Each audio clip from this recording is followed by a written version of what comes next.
Hello, everybody. Welcome back to Between the Lines. I've got another guest with me today. I'm actually back in the podcast studio rather than the little cupboard they shoved this in last time.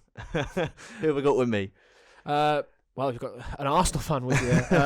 My name's George and I'm an Arsenal fan. I'm a third-year student at University of Lincoln, studying sports journalism. You did the Grand Prix, you were saying.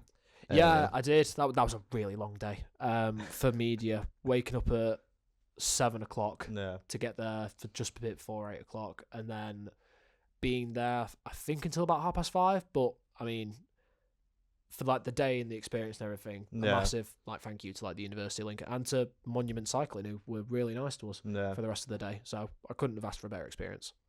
Was it the trophy parade the day before for Lincoln? It was. I can't remember. It was the trophy parade the day before, which I wasn't at because I was at work, and there was also another Lincoln cycling thing that someone I know had gone to as well. So there's two different events happening on the same day. But I really regret missing out on the Lincoln bus parade. I saw all the videos, but I really regret it. Yeah, it was good. Yeah, it looked really good. Yeah, we'll get into it. Well, as you guys know, if you've watched any other episodes, I am a West Ham fan, and we're recording this obviously on the Tuesday just after the game. So it's going to be an interesting one to go through. I didn't purposely line it up. I didn't know, looking at the calendar, this was going to be the way that West Ham and Arsenal would fall way before. I didn't realise, I think, until yesterday, and I had a look and knew it was you, and I was like, oh, it's going to be a fun one. So I think we'll go through the game sort of chronologically rather than just jump into the big VAR talking point, because there's more interesting things as well in the game. So I think you started well on the front foot first 10-20 minutes of the game, which made me nervy, especially you had a lot of you were getting a lot of corners and set pieces, and we were getting a lot of free kicks, which there was a chance that hit the bar. It looked positive to start the game. Yeah, from a fan point perspective, I think a lot of stuff with Arsenal this season has been perhaps not putting something to bed whenever we've got a one goal lead. So seeing us start in the way that we did, I thought, we'll actually be able to push on, at least put a few past you to make it a concrete win. Yeah. And obviously, like you said, the Calafiori chance that led to the corner, and then Trossard it in the bar, Gyökeres's chance. It kind of felt like in the first 10-15 minutes that we were going to get a good grip on the game. But I think that's the thing with us this season, that we can't really build on that momentum. And then you guys come into the game from there.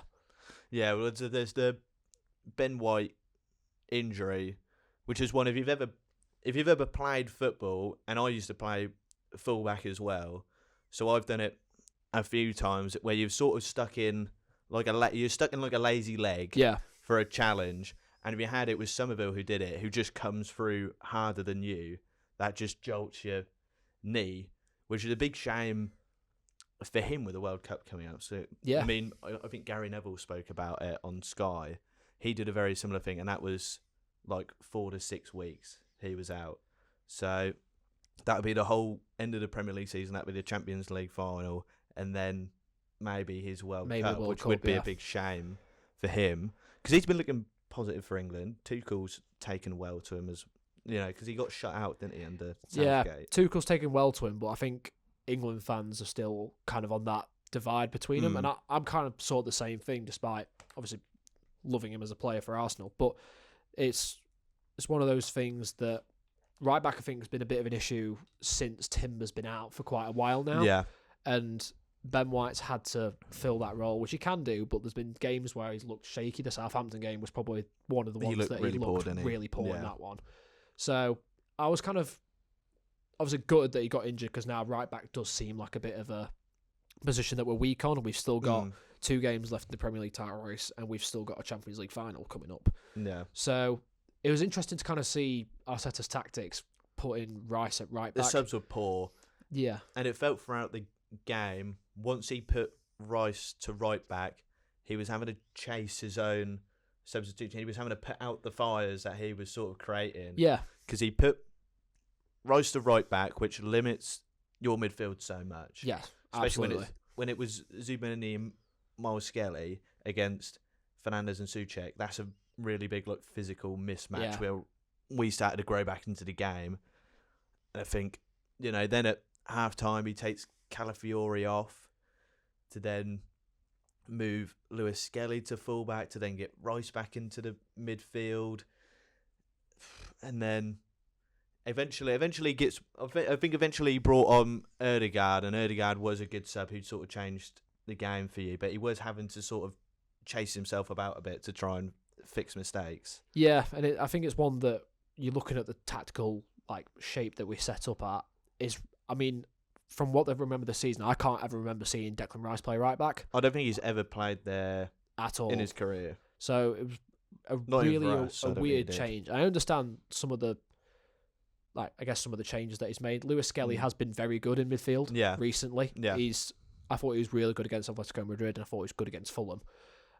But when you've got a midfield like Souček, who is a big midfielder that is physical, and Mateus Fernandes has had a very good season as well and can create chances. Yeah.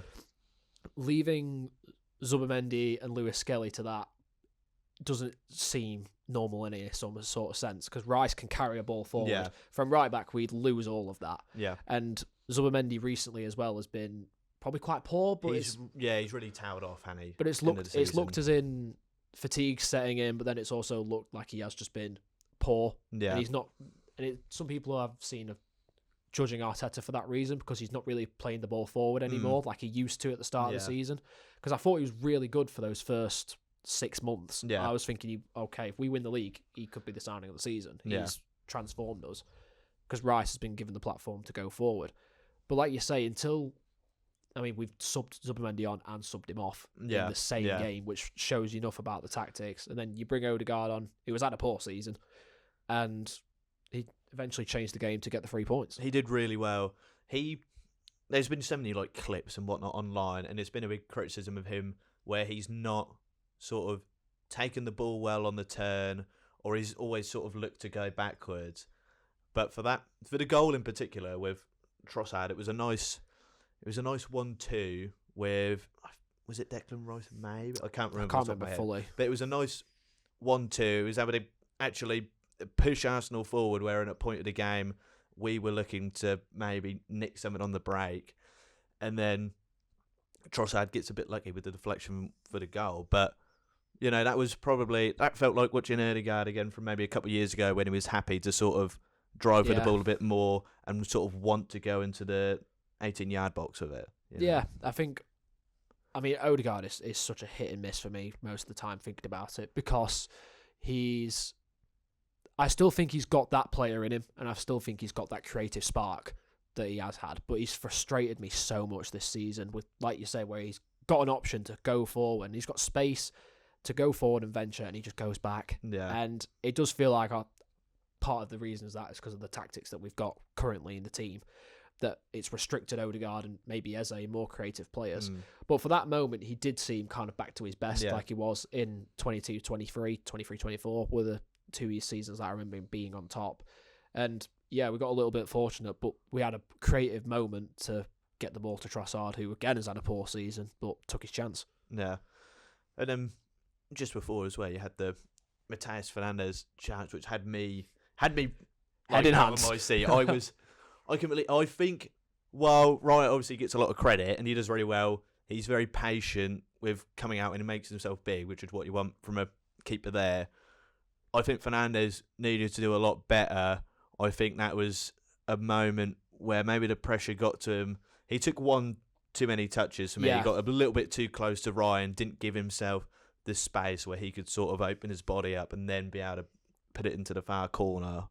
So it was a brilliant save, but Fernandes could have done a lot better there. If we gone ahead, that would have been... We would have capitulated, I think, from there. I don't think I could agree with you more. I think, as much as it is obviously a good save from David Ryan, David Ryan's been exceptional this season, but I do think Mateus Fernandes hesitates too much before he goes and eventually takes the shot, and that gives Raya, I think, enough time to come out and, like you said, make himself look big. Yeah.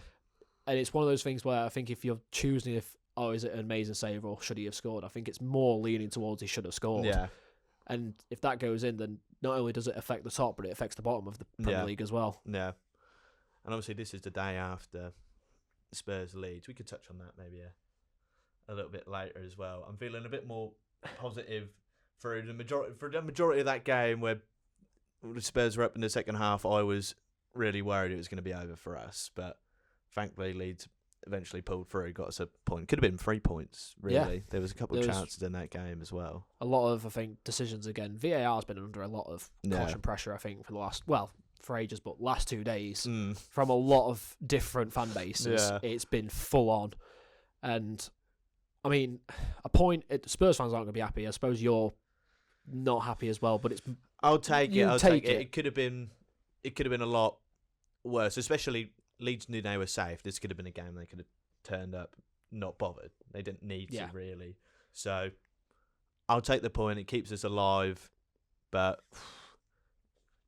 maybe it could have been better. Leeds could have gone on to win that game. I mean, if you go down, I'm assuming you expect yourself to come straight back up. Maybe you say that, but, I mean, look at Leicester. Yeah. Double, straight back down. I think a lot of people said for, Southampton this year, they'd be fine. Obviously, they're in playoffs, so they could still do it. But I think a lot of people would have said, Southampton would be... We'll be up there straight away. Yeah. So I don't think it's as easy as it was when you sort of had like Burnley, Sheffield United, always popping up and down. Yeah. Obviously, I'd be hopeful we would. We've got the players, if you hold on to them, and you should have some decent academy lads coming through. I believe we won the under-20s like FA trophy, so you've got some good lads that should be there that could do a job in Championship. But depends who you hold on to, depends how toxic the club gets as well. Yeah. I think it'll be interesting to see how the next 2 games go with who you've got and who Tottenham have got, because it completely depends how you turn up. Yeah. That game against Leeds that you've got is probably going to be the biggest.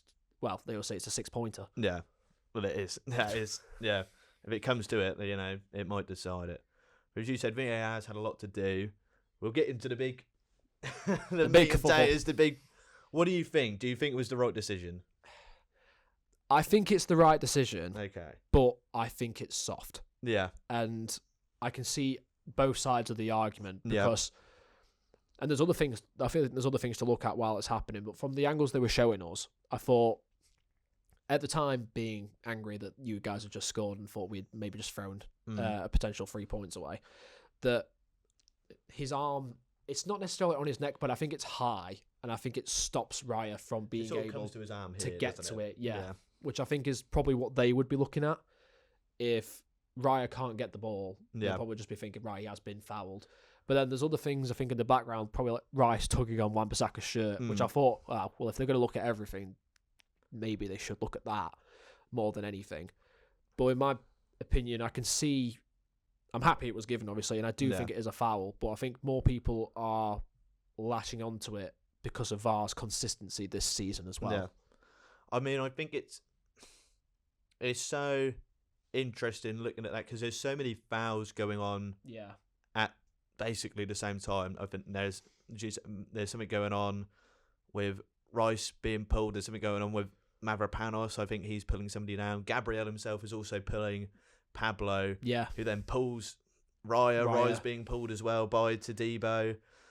There's so many complicated things, which, I mean, if I was a referee, I'd really... It almost becomes impossible to even judge, For me, at the time, as a West Ham fan, I was going, there's absolutely no... There's absolutely no problem it's a with foul. that. How can it be a foul? He's being pulled. It's sort of like... I think it does get to a certain point when there is so many tugs, there's so many, like, almost just grappling. You've got to say it's almost a 50-50 and leave it, for me. Yeah, it's borderline. It's borderline being a goal or not being a goal. And... I mean, like I said at the time, I was absolutely screaming at the telly that it was a foul. But it's one of those ones where I feel like it can get given either way. I feel like it probably has been given either way this season. Yeah. For a lot of decisions that VAR have got wrong or got right. But I do think they got this one right just because I don't think there's any way Raya can get to it. But like you said, there's so many other catalysts within the box. Everyone's just pulling each other because it's a physical game. Yeah, I think, mate... I think as well with like the pull on Raya's arm, you know, is that maybe they're not looking for necessarily the first foul. Maybe they've got to look at because it's all going on at the same time. they've Maybe you've got got to to look look at at them the most impactful one, because it is the one closest to the ball as well. Yeah. It's the most impactful. It's the closest to the ball. It's the one that's most likely to actually have determined anything. So maybe at that point, that's the one you've got to focus on rather than say, well, Mavropanos got pulled down. It's a penalty. You know, it's so hard to determine. That's why I think there's got to be some sort of change for the rules around like corners and things as well. Yeah, I don't really know how they judge it, because if, like you say, the corner comes in and at the time Wright is the one closest to the ball, but then the other fouls that all happen at the same time don't get accounted for. And in your head, you're thinking, where do you draw the line? Where do you look at that decision, that decision, all in the same box? Because there's multiple instances where our players are getting fouled and your players are getting fouled. Yeah. So it's a really tough one to see. And if they'll make changes in the future that will kind of, I don't know, they could protect goalkeepers more in that sense on I corners. think they're protected enough for me. They're keepers. well protected. But if this happens again, then I feel like the heat of the situation and everything, then I think that we'll probably have to make changes to how fouls are conducted. I mean, there's so much grappling that goes on. I mean, it was in the Everton City game. Obviously, people are annoyed with the Bernardo Silva pull where he was basically just holding. I forget who it was, but he was just holding still. Yeah. And that never got called. It never got pulled back for anything. And I think that's why people are so annoyed with this incident, because it's such the lack of consistency. It's the consistency, VAR, because there's been so many decisions that have been overturned that have looked blatant. And I suppose, well, the one that comes to mind for me straight away is the Gyökeres penalty against Newcastle, which obviously we eventually won. But at the time, I thought, I don't know how it's been overturned when Popes took Gyökeres out. So I'd like to know what the process is, I guess, of what they're thinking of a lot of the time, because if you're impacting someone from getting to the ball, which is kind of the same, I guess, from the West Ham game, the impacts Raya getting to the ball, but Bernardo Silva one impacts the player getting to the ball, then these decisions have to be picked up on and then go, okay, well, it is a foul. No. And I think what you say about hearing the process of like the decisions, I always find it interesting that the commentators do hear what's going on. Yeah. They're allowed to listen into the VAR room, but we aren't as viewers. And I don't know whether that's like a rule that's put in place by PGMOL, or if it's like a production choice by Sky to not let fans hear. I don't know why. I don't know what the actual like semantics are of it, but I think that would be a better change if you can actually hear what the VAR room is discussing. Do you think it's a good change that the referee announces the decisions? Yeah, to especially the entire when you're crowd. at games, because sometimes you'd be at games and you wouldn't have a clue what's going on. No, there wouldn't even be announcements like for what the decisions are at times. You'd just see on the screen whatever decision overturned, blah, blah, blah, like no penalty, and you'd be like, what? Why? Because you don't get the view of it. Yeah. So it's so much better they do get to announce it. But I think there's got to be the next step. I don't think in like stadiums you could play like the whole the discussion, but certainly for TV broadcasts you can find a way of incorporating that, I'm sure, to give more transparency for what's going on. I feel like it's always a shame that you watch a game of football, whether you go to a game or you watch it on Sky or BT or wherever you're watching it, or TNT even, and most of the time I feel like we leave the 9 minutes is done and we leave the game going, oh, well, the only reason you won it is because of this decision. And I feel like it's such a common thing now that VAR has brought more of, that every time I watch an Arsenal game, if we lose, I'll go, oh, okay, well, the reason we lost because this didn't get given. Yeah. And I think that's what the West Ham Arsenal game was. It wasn't a great game, but you guys were better than us for a lot of that game. I think we were better than you. We did. It reminded me of our game against City, actually, where we just sort of held really strong defensively and got a point out of it. But yeah, I mean, as well as like VAR causing obviously a lot of like discussion after games, that's all you talk about. I feel like I remember a time when I was younger and you'd watch Match of the Day, and all they would talk about was like an offside that wasn't given by a linesman, decisions. and they'd sort of draw the lines themselves. I think if you reversed VAR and you said we're scrapping it, we're not doing it anymore, you just get that all over again where you're going, oh no, we actually do need this technology again because look how wrong the linesman's got offside here. Yeah. There's got to be some sort of middle ground. For me, the best solution would be what the NBA do for like video review, where both the managers have what they can call each half, and if you get the decision correct, you get to keep it. Yeah. That it reduces the amount of time in games where you're looking at these decisions over and over. Yeah, because it can take a long time. Yeah. Like, you get the one, and if you were like West Ham and Arsenal in that game, maybe you'd already used them by that point in the half. Yeah. And then you just let the decision go. The goal happens. You don't have to look back at it. And then you can maybe just say after the game, oh, you know, there was this and this and this. But then you can sort of now go, which I think everybody can conclude on. There's so much going on in the box. Yeah. You can just leave it. It's one of those things where I think VAR, I'm always torn on VAR, but I do think it's a good thing. Yeah. I do think it's good for offsides, Yeah. like you said with the Match of the Day stuff. I think it's worked well for that, but everything else, it's been poor. Yeah. And I think they're always trying to find ways, maybe have how to change it and make it better. I think they might be going in the right directions for it, but I wouldn't be against having decisions like that where, I don't know, you could call something or.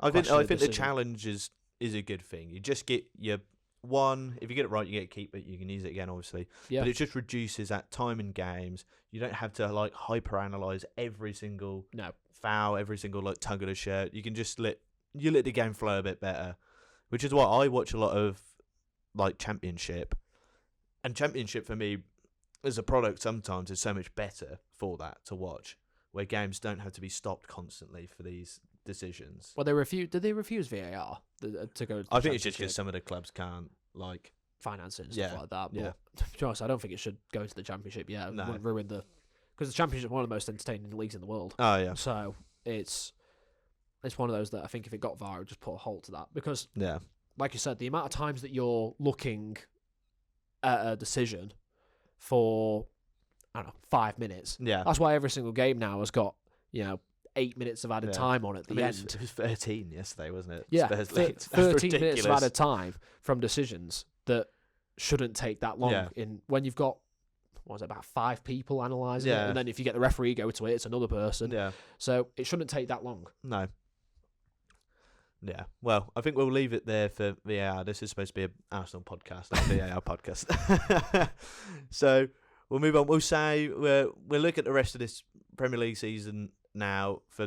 We'll focus on the title race between you and City. For me, it's over now because you'd have to drop points to Burnley or Palace. Yep. Which, I mean, Burnley, you should be fine. Is Burnley. Yeah. And then Palace have got Conference League 3 days, I think, after the game. So, yeah. They're the kind of games that I think we've been blessed with the schedule. Yeah. I mean, obviously not knowing that Palace would have got to a Conference League final at the start of the season. But in my head, I'm thinking, if we don't beat Burnley, we don't even deserve to win the league. Not offense to Burnley, but they've got nothing to play for at this point. They know they're down. And we still need to confirm our top, first place, because there's a good potential that if City play tomorrow. City play tomorrow, yeah. If City win that game tomorrow, then it's going to be like a final day thing.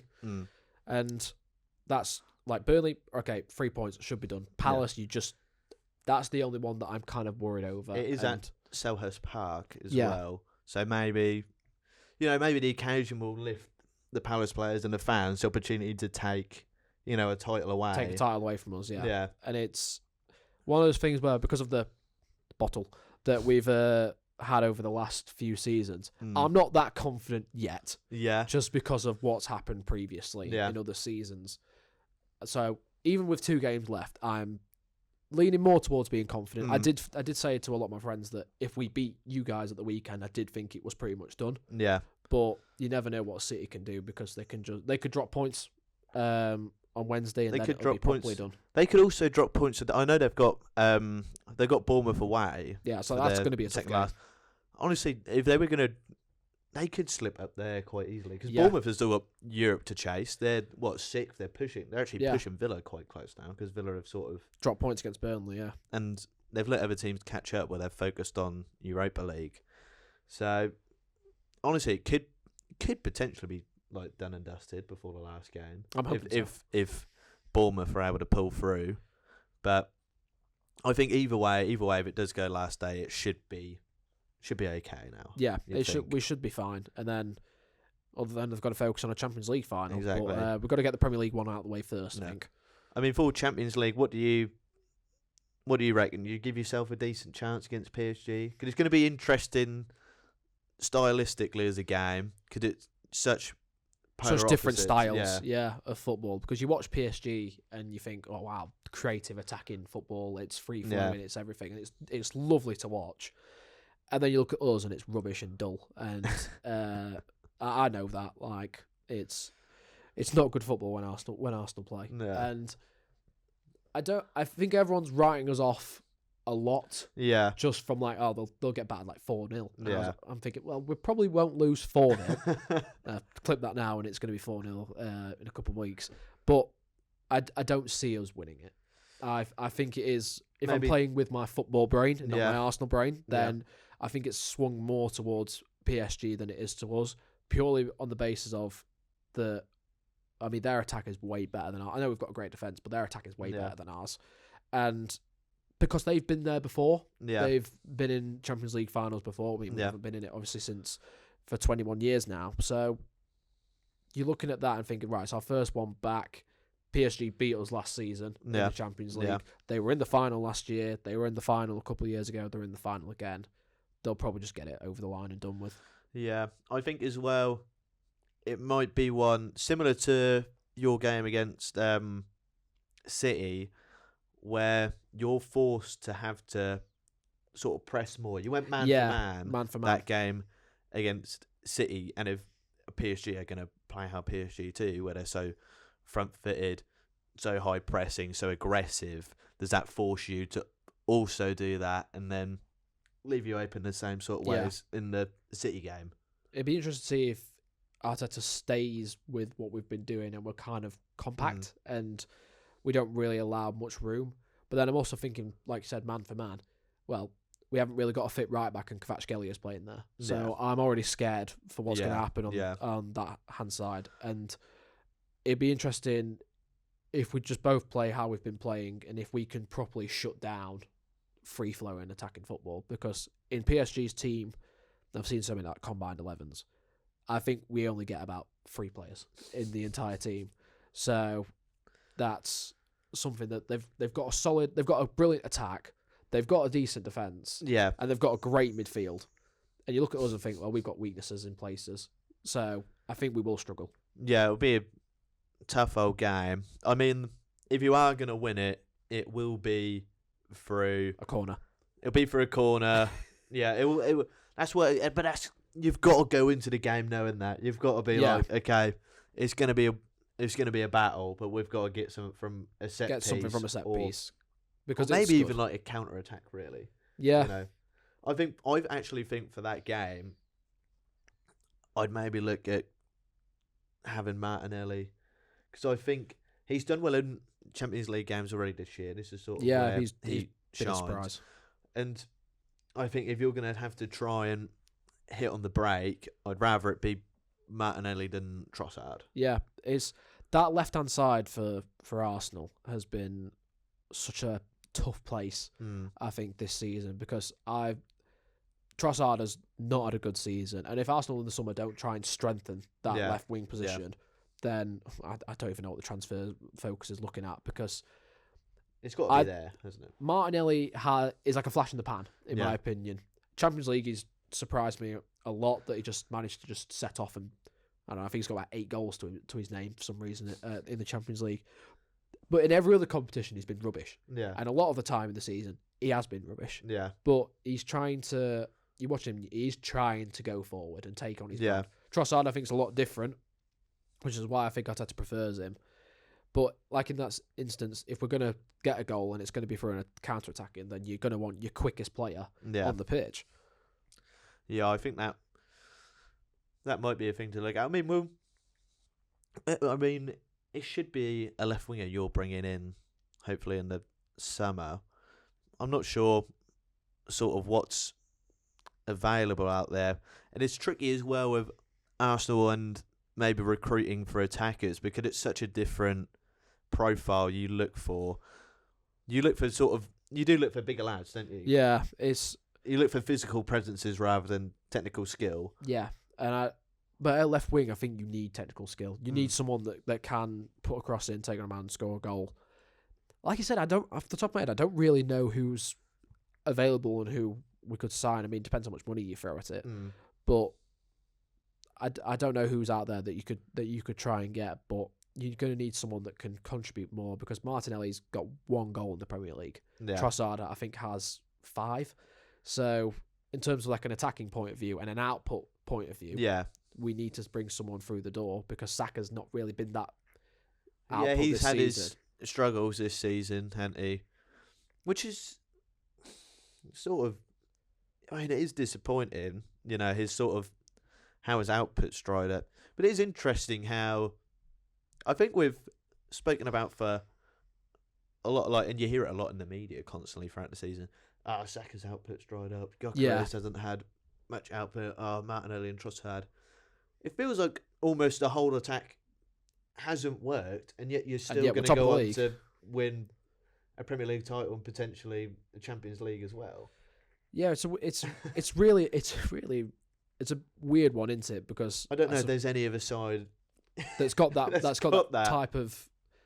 Oh, I guess the goals, but I mean, you look at, like we've kind of already spoken on, set pieces is kind of the big thing. Gabriel, Saliba, Timber for a lot of this season, and Calafiori have kind of been those 4 to contribute at the other end of the pitch. Yeah. While there's been goals from, I mean, Rice has got quite a few this season. Mendy's got a few. Yeah. Eze's not shone as much as I thought he would. But he's popped up. He has popped up when we've needed him. It's been a weird one that this season we haven't had Saka being at his best. Yeah. When I think every season since we've moved him to that right wing position, I think he's been phenomenal. No. And yes, he's been injured, but he's not gotten back to that best that we know him as for England, as well as for Arsenal. Yeah. I think maybe Gyökeres gets too much slander. I'm on that train, I think. Because in terms of his output, I think I'll have a quick look actually. I believe it is 14 goals. 14. I think he's got 14 in the Prem. And I mean, I don't know if this is something from like an Arsenal fan perspective. Yeah, 14. From what like other rival fans on social media were expecting from Gyökeres, but because of his because the amount of goals that he scored in Portugal, I feel like majority of the fans were thinking, oh, he's going to explode. I didn't think he was going to do that well for us at the start of the season. But I thought in my head, do you know what? If he gets like 15 goals in the Prem, I'd say he's had an okay season. I don't think it's a terrible signing. I mean, because he's shone at times and he does get goals. Yeah, 15 goals in the Premier League is a really good. I'd say it's a decent return. Like, there aren't that many strikers throughout Premier League history who really. I think top tier strikers get into the 20s. Like your absolute best, like your Agueros, your Haalands, your Shearers, people like that, Kanes get in the 20s. 15 to 20 goals is a very, very solid. It's a solid, very amount, solid striker. Like, and especially you get such a diverse pool of goals throughout the squad. I think he does his job fine. I think he, maybe if he had a little bit more support from midfield players and a bit more output from wingers as well, you'd see those goals rise. I think a lot of the other narrative of like social media is that Gyökeres hasn't had the service that has been given to him. But I'm thinking in my head that I feel like in a way the way we've changed playing is kind of because of Gyökeres. Yeah. Because his job mainly is to hold it up get it onto a winger or a midfielder so he can go forward. Yeah. And then someone will cross it to him and it'll probably be a tap-in. Yeah, he's like a penalty box striker. Yeah, Isn't he? he's someone that you want from 6 yards out, Yeah. basically. And that I don't think he's had that bad of a season. I mean, from all competitions, if my memory serves me properly, I think it's 21 goals, maybe 22. Yeah, 21. In my head, that's a decent decent return. season Yeah. from a signing that I think just had pressure on it, A, because it's Arsenal, and B, because of the amount of goals that he scored last year. I think it's the fact it was the Arsenal striker. This is the one people This have is been the one looking that at for everyone a while. thought, okay, now they ain't got an excuse. Yeah. That was kind of it. And I do still kind of think we do need to sign a striker, not necessarily to replace Gyökeres, Just a different profile. but a different profile. And I also just think Jesus has gone now. He's got to go. Yeah, I think he has to go. Absolutely, he has to go. So you've got to sign someone that is a different profile to Gyökeres, but can also be a backup or compete with him at the same time. Yeah. Well, I mean, we'll go for a squad. You've just said there you think Gabriel Jesus definitely should go. Yeah. I mean, we'll do this now, but obviously a lot of these opinions could change. Yeah. based on title winning goals. 3 games left in the season, 2 in the Premier League and the Champions League final. Depending on how those go, some of these keeps you might be saying could quite easily tend to goes. Yeah. So we'll go through the squad, and I'll get from you what you reckon. Stay or go, and you can talk about hypothetically as well. It depends on how things fall. David Raya. I mean, it's an easy. An easy stay. Best goalkeeper in the league. I'd definitely say. I do think he is the best goalkeeper in the league. I'm not sure about the world. Because I don't because know who'd be. Manuel Neuer's had a great season. I think the people that I compare online probably go between Courtois, Neuer, Raya, and Donnarumma. I think are the main 4. Yeah. But I think for this season, Raya's been. I think Raya. And he's every game is like an 8 out of 10. Yeah. I think he's the best goalkeeper. He's been the best goalkeeper in the league this season. He's got the Golden Glove. Yeah. Off the back of Sunday's game. So, yeah, it's an easy keep. Yeah. And then Kepa. Sell. Straight away. Yeah. Sell. It's just one of... And I always stand on this hill that you bring in a backup keeper, and he hasn't played as much. But when he's played, he's been rubbish. Yeah. And the example of that was the Man City game, where he made the mistake. Yeah. But I just thought... Backup keepers are always one that you're like, okay, they're most supposed to be worse. But then you look like City's backup keepers, and they always do a job. Yeah. And I think I would move him on personally. I feel a bit bad for him. I mean, he should have never played that game. He should never have played the final. I hate the opinion that the cup goalkeeper should play the final. No, he should play your strongest team. And you don't do it for anybody else, though, do you? No, you don't go. You wouldn't have gone in that final. Oh, you know what? Mascara's played quite a few of these games, hasn't he? Oh, we'll let him play. We'll give him a go. No, you play your strongest team. It's so strange, this goalkeeper's thing of they're the cup keeper. Oh, they've got a set. What? But they just haven't. No. So, yeah, it's such a weird. It's so strange, isn't it? But he's got to go. Then we go into defence. Gabriel. Well, good. Well, you know what? We can do Gabriel and Saliba together. Keep. Yeah. Yeah. I mean, in my opinion, I think they are the best partnership in the world from a defensive point of view. You can argue who is the best defender in the world, but I think partnership-wise, I think they're brilliant. Yeah. I think they're so good together, and I think it's always the debate I always see is that if one's better than the other, and I think that's always like a good thing to have when you'd which one would you have over the other?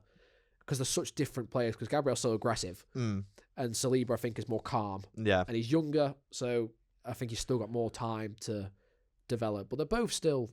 I don't know how old. I think Gabriel's 28, and I think Saliba's in 24, something around there. But they both complement each other, and I think they're just a rock at the back. Where do you fall on the debate? Which one do you think is better? I'd probably say Gabriel. I think Gabriel probably is better, but I think largely is because of the aggression, and I also think he not in a sense turns up, but I think he makes key blocks more than Saliba, and you're always looking back and thinking, wow, that's a great block, and that's kind of me on the fence, but I love them both. Yeah, I mean it could go It could go either way. either way. They're both top class. Come to me at the end of the season, it'll be Saliba. Yeah. And then we'll go. Next up is Hincapié, who He's on loan. I'd bring him back if I was Yeah. Arsenal. I don't know if there's I don't know if it's an option or it's an obligation or what it is. From what I remember seeing Fabrizio Romano, I think it was a loan to the end of the season, but I think we have an obligation to buy. I think it's around 50 million. I like Hincapié. I like him. I think he's had a really good season with us. And left back, I think, will be a bit of a struggle at times. So I would buy Hincapié, I guess, instead of saying keep. But I would, because I think he fits us quite well. And there's always obviously something different from Calafiori or Lewis Skelly or whoever you put at left back. So I keep him. Yeah, I like him in games, especially when you want the big back four. Yeah. When you want it to be Hincapié, Saliba, Gabriel, and Timber. Where you've got those four big lads and they're a rock, especially for set pieces. If you can target a team with them four for set pieces, it becomes really dangerous, doesn't it? Yeah. You're in Timber. Keep. Absolute keep. Keep. I mean, I miss him so much at right back. It's one of those that I think before he got injured, I was definitely on the debate of like, James or Timber. I was like, I like them both, and I think it's closer than a lot of people think. But he's great defensively, really, really solid. Yeah, and I think that was a lot of the debate half the time that James can defend better. I was like, well, Timber can defend as well.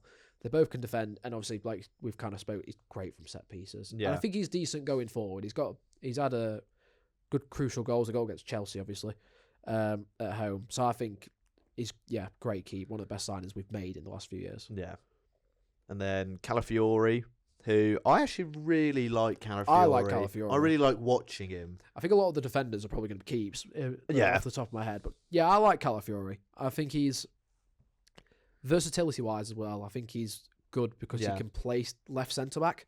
So in case we did have like an injury crisis, then we've got that option to move him. Yeah, but I think because that's kind of what we were seeing at the start of the season, that he was playing, not this season, but when we signed him, that he was playing the left side of centre back for some reason, and then he got moved to left back, and I thought that's actually where he plays. Yeah, he's much better. He's much better at left back. I really like him. Yeah, and then Lewis Skelly, who potentially, where do you see him now in his career? Do you see him more as left back, or do you think in these recent weeks where he's sort of replaced Zubimendi in midfield, is that his future? I'll be real, I've never liked him at left back. No. For me, partially with the way we play as well, I feel like you need to be quite physical to play left back. And I don't think Lewis, he is, and he isn't. He doesn't look like he's very physical. He's got a lot of physicality. He's a bit pit-billy. Yeah. I would play him in midfield if it was my choice. I wouldn't put him at left back. So I would keep him to play in midfield, not to play at left back, and kind of be that like number 8 type role, which is originally obviously where he was until we moved him to left back. So I'd keep him and develop him. Yeah, okay. And then Mosquera, who I've liked at right back, I quite like Mosquera. Yeah. I think he's had, in the few games that we've, well, not few games, but the games that we've seen him play, I think he's been pretty solid. He's come in and I don't really remember him having like any bad games. I think he's very solid at right back. For the money I think you pay for someone that's going to come in and either settle to be a backup but can do a job when they're in the first team. Yeah. I think he's been very solid for us, and I like Mosquera quite a lot because he can play, like I've already spoken about with Calafiori. Yeah. But he can play right back and he can play right centre back. Yeah. So you've got the options as well. I'd 100% keep him. He, for me, I remember this in the transfer when he went to use. I was really disappointed because I knew about him from Valencia, and I was really disappointed because I was like, I know he's not going to start. And he is he's going to be good. He's so good. I wish he maybe could have gone somewhere because he's only young as well, like a Bournemouth maybe, where it could have been a stepping stone. You could have seen more from him, but he's definitely got more game time recently as well, which is nice to see. I do like him, Mosquera. I quite like Mosquera. He's got a lot of development, and then is he ever going to get over Gabriel and Saliba? Probably not, unless there's an injury. No. And then last of the defenders, Ben White. This is the only tough one for me because I feel like Ben White has got injury issues. I feel like, I hate using the phrase injury prone, but he has had injuries. And I also think perhaps since Timber's come in and he's not had that much game time, I feel like there's more mistakes and more things to pick up on that is now more noticeable. But I still like Ben White, and I think I'd lean more towards letting him go. Just because you've got a younger player in Mosquera that can develop and be that backup anyway. And I feel like he's probably better being somewhere else and getting the game time that he probably deserves. But he's been great for us ever since there was tons of backlash when we signed him for 50 million. Ages and ages ago. If that comes into it, you signed him for 50 million on SofaScore. I don't know how accurate that might be in terms of valuation. He is only valued at 23 million. Yeah. So, I mean, I often see on TransferFact and things like this, it's normally a bit under. You can normally round it up and say, then he'd sell for 30. Yeah, 25 mil. 30 million. Yeah, 30, 25 million I think would be quite good for Ben White. I don't know how old he is, but I think he'd suit somewhere else better, and maybe he'd play right centre-back more. Yeah. That's kind of what we signed him originally to be. Yeah. Because Saliba was on loan for when we signed him. So I think I'd lean more towards sell. First sell. Well, no, second sell. I forgot about Kepa. But Kepa was such an obvious one. Yes, it was. Into midfield then, Martin Odegaard. This could be another tricky one. If the value comes into it, 60 million he's valued at, which is a pretty good fee, I'd say. And if you do what I'd say, you normally round it up to 65 to 70. If Odegaard is such a tough one because I feel like there's a lot of potential creative tens that you could get out there. And yes, we don't play creative football. No. But Odegaard has been struggling for the last 2 seasons now, I feel like. And we haven't seen that player kind of lie up. I do think the players are still in there. Yeah. But maybe it's time that Eze kind of has that platform to be in every game instead of Odegaard. And I don't think he's a player that would settle for being on the bench. No. I would even though he is our captain, I would probably lean more towards selling him.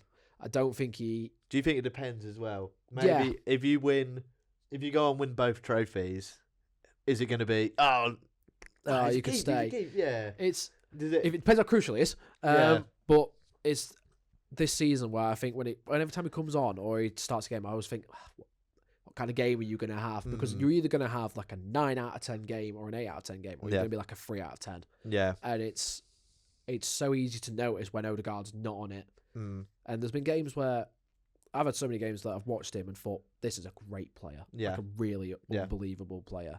And I don't see that anymore, which is he needs to be given the license again, doesn't he? Yeah. He needs to be given the keys to the car. Yeah. He needs to be given the keys and do whatever he wants to get goals. Yeah. And in our system, he hasn't got that. No. Next one up is probably the easiest name, Declan Rice. Keep. I mean, I'm talking to a West Ham fan about Declan Rice. Revolutionised. I mean, I always thought he was brilliant at you, and I always wanted him because he's such an unbelievable player. Because he's just an engine, isn't he? He covers so much ground. I always thought he was so underrated for us, and at times so mischaracterised. Because when he was with us, he put up a lot of good blocks and interceptions numbers, and that was kind of what people pointed to as his key attributes. Yeah. And I was like, no, if you watch him play, he is a Rolls Royce in midfield. He absolutely. His ability to run with the ball is so underrated. Yeah. He charges through people at times, and it's not necessarily skillful, but he's just got such raw strength he just and pace on the ball, doesn't he? I feel like when he gets the ball, I feel like it's one of those things where he's just gone. Yeah. He'll go through a lot of people, and in my opinion, he should be our captain. He is such a role model, I think, for a lot of people in the academy, and I think he should be that captain because I think he's a leader. I think he feels like the captain anyway, doesn't he? I think he is the captain. Yeah. I would, if I walked in and I got one decision at Arsenal, it would be to make Declan Rice captain.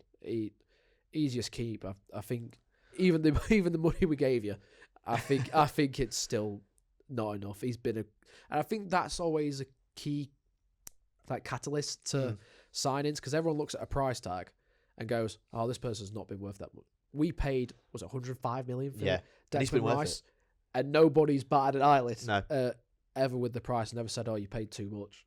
I mean, it's not often. I mean, I feel like most £100 million plus transfers, if you think about like the Coutinhos, the Enzo Fernandezes of the world, they always seem to lit down, and Declan's sort of broken that mold. He's not lit that price tag weighing him down at all. He's just come in, and every game you look at him, you're getting, all right, you're getting a 7 out of 10. Yeah. Every game. I mean, Bruno won Football Writers Player of the Year. Do you think that's correct, or would you say Declan Rice? Yeah, I think a lot of so many again different things that you look at when a player wins an award. If you're talking about who's been the best player, I think Bruno Fernandes has been unbelievable. But then people look at it like, oh, well, Arsenal won the league, or Arsenal won or Manchester City win the league, so there should be this player because of the contribution to the team for it. But I think Bruno Fernandes has been, he's been unbelievable. Yeah. And who knows, he might break that Premier League assist record. Yeah, I think it would be Bruno for me. Okay, so next is Eze, who we've talked about a little bit up and down throughout the season, had his moments, but... I did think when we signed him, I thought, right, this is amazing. I thought that he was going to be the signing that, because of what he'd done with Palace, I just thought he was going to gel so well within our team. Yeah, and he has, and he hasn't. It's been hit and miss a lot of the time. I mean, if you take away the Tottenham games, then, which is obviously for us is just the best games we've had, then he hasn't been great this season, but he's shone in those games really well. I would keep him. I think Eze has been. I think he's been like a 5 out of 10. I think or 6 out of 10. He's just been down the middle, but I definitely would keep him 100%. Yeah. Obviously you can play that 10 role, but then you've got an option at left wing in case to offer a bit different. But his main roles is a 10. I mean, it is interesting, like you say. If you did take away the Spurs game, so he's on 10 goals, that's 5 assists. Yeah. Then it would go down, 5 goals, 5 assists. Yeah. Which, and then you'd look at that and go, the fee as well. Yeah. You'd look at that and think, right, 5 goals for, I think it was 60 million we paid. Yeah. You'd be thinking, okay, that's not great. 10 goals, okay. 15 G&A in a season's not bad. And hopefully you can work on that next season. Yeah. Score more as an output. Okay. And then Noni Madueke, who got a lot of flack, didn't he, when you initially bought him? A lot of Arsenal fans weren't happy. I was on that train. Yeah. I was on that train a lot. I remember seeing it, and I just thought, it just makes no sense. I was like, you could just put that 50 million somewhere else. Yeah. Like at that time, we were rumoured with Rodrigo from Real Madrid, and I was thinking, why would you not just put that towards Rodrigo? Yeah. Just go for Rodrigo. Not Madueke. And he's had sparks, I think, where he's looked started really good. Well. He did start well for us. Recently, he's been getting on my nerves quite a lot. Yeah. And some decision making has been terrible. But he does offer a different profile to Saka. Yeah. Because Saka... he's more aggressive taking on his man, isn't he? Yeah. Madueke wants to try and get past his man, which I think is good. And then Saka is like that, but this season, for some reason, has rarely taken on his man at all. Yeah. And I would keep it. We overpaid way too much. Yeah. But I would keep him just because he offers something different. Yeah. And when you're playing back up pretty much all season, or not starting as much, and then having to gel into the team, I think he could do better next season if Saka gets an injury, which he probably will. Yeah. Next is Mikel Merino, who I like. I mean, he's a backup, isn't he? And he does well when he steps in. I love Mikel Merino. Yeah. I absolutely love Merino. I'm really torn because I probably should say sell, but I just love him. I love Merino. Yeah. He does so well every time he's in, and he can play up front. And he kind of reminds me of Souček for us. Yeah. Where Souček, I think, and maybe you'd say the same about Merino, as like an actual like technical level quality of footballer probably isn't up to the standard. No, he's not. But he just scores some goals, doesn't he? He just like He does prop up with I some love goals. him. He's just there. Like that sounds horrible. Just saying he's just there. But like I look at him and go, "Oh, you'll just miscontrol the ball the minute you come on." I was like, "Oh, but you'll get a goal." But then he'll put one in somewhere, won't he? It was the Newcastle game. He came on. I was like, "Oh, why are we bringing Marino on?" They scored. I thought, "Oh, okay, that's why we brought Marino on." I would keep him. I love that because he is like your Souček. You could just bring him off the bench. He'll probably get a goal. Yeah. And midfield, he can cover an 8 and a 6, and he can play up front. So yeah, I love Marino. Yeah. Then it's Max Dowman. Keep. Yeah. 100%. Yeah. 100%. So young, so talented, and I mean, I don't think. I mean, Arteta's obviously thrown him into the team, but I think he's quite raw, is the way I would describe him. I think he does need that bit more develop. I don't want him to be thrown straight into Premier League games and everything like that. But you look at him and think at that age, wow, the stuff he does is unbelievable. And for the future, for England as well, even the next World Cup, it'd only be 20. Yeah. So, keep. Would you say a loan, maybe? Or would you rather have him develop at Arsenal? He's already getting games. Yeah, he's getting game time. Not as much recently, but he had like a stint of getting off the bench quite a lot, and then he started. Do you think sometimes it is important maybe for him to be around the squad? To be around the squad. And then I know he started the Mansfield game, and he started, I think, one or two others. I wouldn't mind him going on loan. I think a loan would be... I think he could definitely play in like a low Premier League team. Yeah. I also think he'd probably be better at like a Championship team as well. Yeah. So I'd be happy with either. But yeah. I think he'd be good for him to stay around the squad because then he can learn from the attacking players we've got. Yeah. And then Zubamendi. I'd keep Zubamendi. If you asked in January, we'd probably be saying, "Oh, wow." Yeah, I'd be like, "Oh, wow." I genuinely looking at Zubamendi in January thinking that's a great sign. Yeah. They got it bang on when they signed Zubamendi. And then since then, I've been like, oh, okay, well, you're not in the best of form. A lot of people were saying it was fatigue, and I was thinking like he does look shattered. Yeah, I think that is part of it. I just thought, okay, he is still a good player, and I think he just needs to kind of get over that. Yeah. In a sense, get over the form and go back to where he was because he is a really good player for us. Yeah. And I think he's had overall. If we're taking the entire season out of the account, I think he has had a relatively decent season. Yeah, he still has had the first 6 months are carrying him a lot for these last 3 months that we've had. Yeah.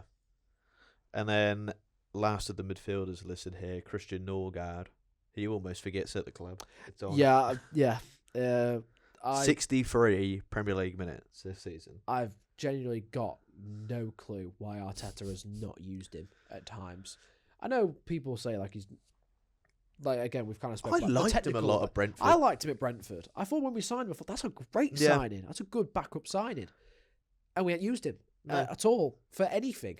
And when we're talking about now with the fatigue for Zubamendi, if you actually used Norgard a bit more, then maybe he wouldn't be having these issues. You know, I literally was screaming at the telly majority of the time when Zubamendi was having a bad game, thinking you've got another 6 on the bench that you can bring on that has not played barely any minutes, and I feel bad for him. I feel bad for him because he came in and I was expecting him to not start every game, but at least play more than 63 minutes in the Premier League.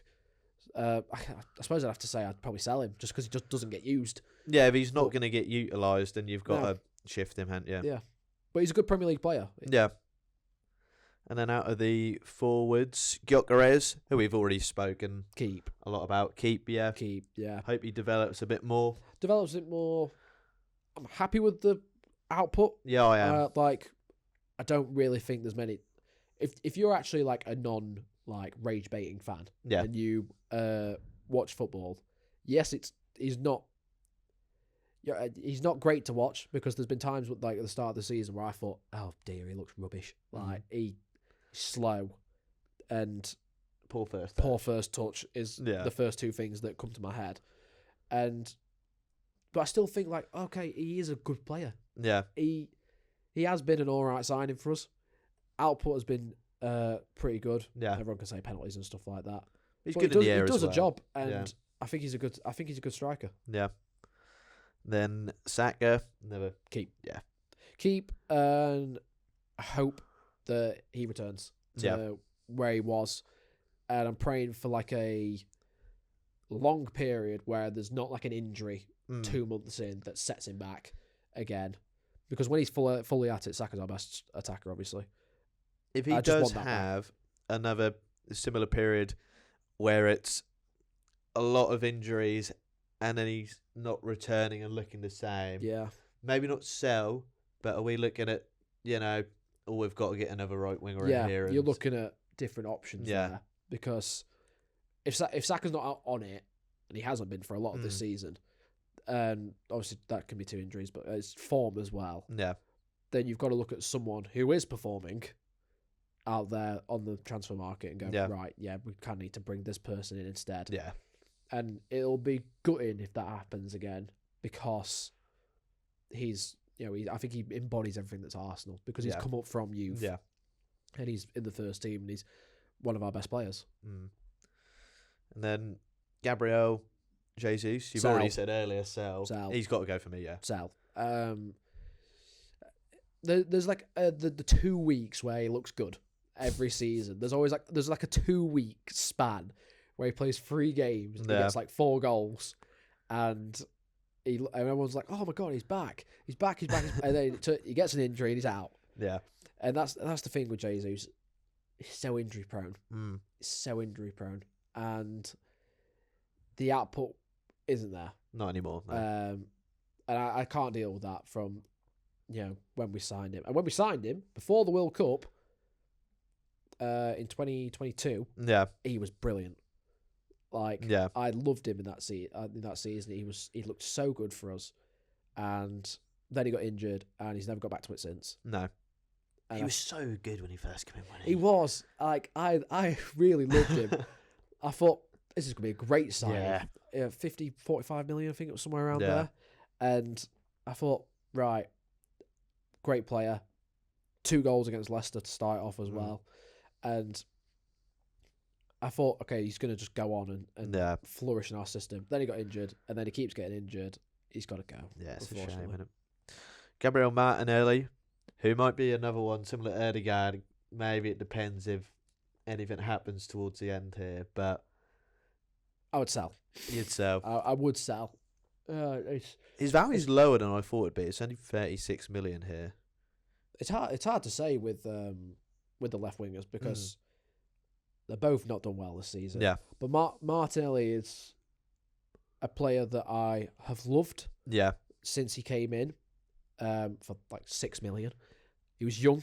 That Chelsea goal where he takes it from like the halfway line. He just picks it up and just goes, and he was really, really good for around 2 seasons. I think he's been at Arsenal for quite a while now, at least 6 seasons. And he was young, and he's matured a little bit with us. But I think he has gone off the boil quite a lot. And I just get flashbacks of the 2022-23 season where he was just so that good. Season. It was Martinelli and Saka. Yeah, and that was it. They were the 2 that everyone was talking about from wingers outputs. Yeah, and I think he was our top goal scorer in that season, actually. 15 goals. So he'd probably been up there. So I think he had done pretty well. But now I don't see that player. No. And that's the annoying thing, because I think you can tell when Martinelli's not on it. Yeah. He just gets pocketed every single time.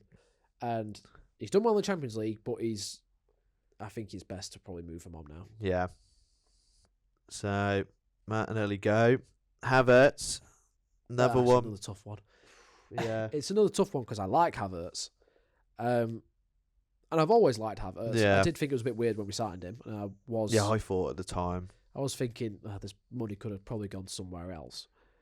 But I like Havertz, and I think he provides something different. And I do actually think he's really good. I thought in his first season, I did think he was really good. Yeah. And obviously, he's been injured for literally all of the season. All of this season. And then he came back and he got injured again.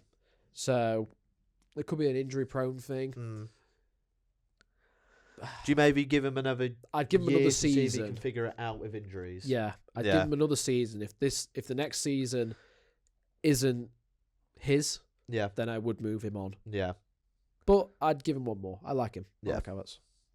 And then Leandro Trossard. Sell. It was a weird one with both left wingers, but I think they both got to go. Yeah. Just Refresh because down that flank. Yeah, we need Yeah. a refresh. I don't think they're both good enough for a title challenging team. No.